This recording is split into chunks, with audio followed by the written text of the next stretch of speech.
This is just a sample of the audiobook. To get the complete audiobook, access the link posted in the first comment. The first time that Peggy came to the house on F Street, she had no idea what to expect. Usually the lodging houses in Sacramento that were willing to take in the homeless and the addicted were one bad day away from demolition.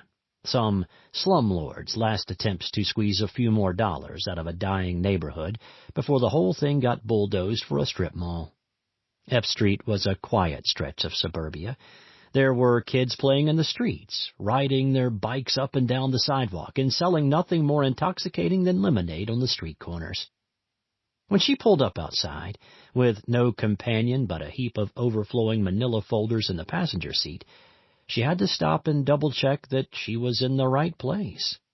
The house at 1426 F Street was a two-story Victorian building standing tall and proud behind a well-tended garden.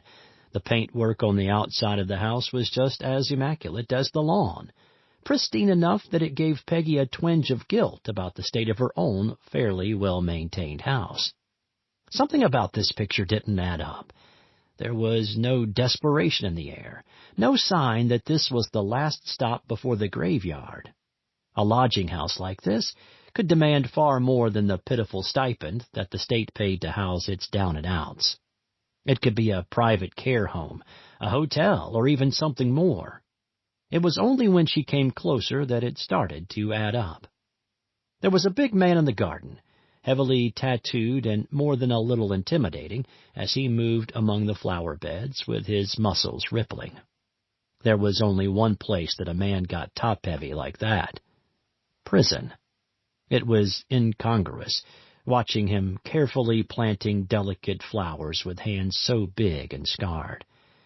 He gave a deferring nod to Peggy as she passed, but was careful not to stare at her legs, even as they went right by his face. An ex-con who intended to stay free, someone else who was down on their luck, being offered a second chance at life by whoever operated this boarding house. The door had opened before Peggy could knock, and she'd flinched back from the smell of liquor rolling off the man who loomed out at her.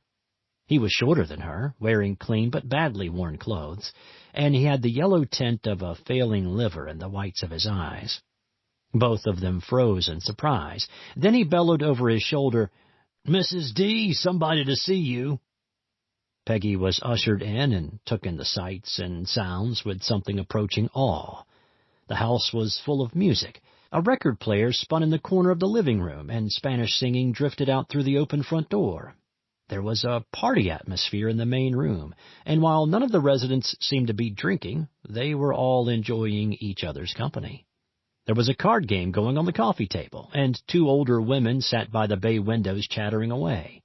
A man was sitting alone in the floral sofa, staring into space. Even his foot was tapping along to the tune.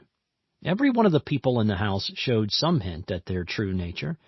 From the spasmodic twitching of one old woman to the quiet muttering of the man in the corner, each of them hinted at some deep-rooted problem that would have them turned out of any decent establishment after their first outburst. Yet here, they seemed to be flourishing. The interior of the house was in good repair, even if the style was a little outdated, and there was the unmistakable smell of home-cooked Mexican food drifting through from the kitchen. The guests seemed more like a loosely assembled family than a group of addicts, mental patients, and down-and-outs crammed into a building together. This place felt like a home. All of that had been more than a year ago, but when Dorothea opened the door to her with a big, toothless smile, Peggy felt like it could have been yesterday. "Miss Peggy, come in. Let me get you a coffee. It's been too long. You're here to see Bert?" Coming into the presence of Dorothea Puente was like being enveloped in a grandmotherly hug. Peggy could easily understand why the woman found it so easy to keep tensions between all of her guests under control when her presence seemed to be so naturally calming. She had such faith in everyone she met, and it felt criminal to let her down. Even correcting her on something so minor felt strange. No, not today.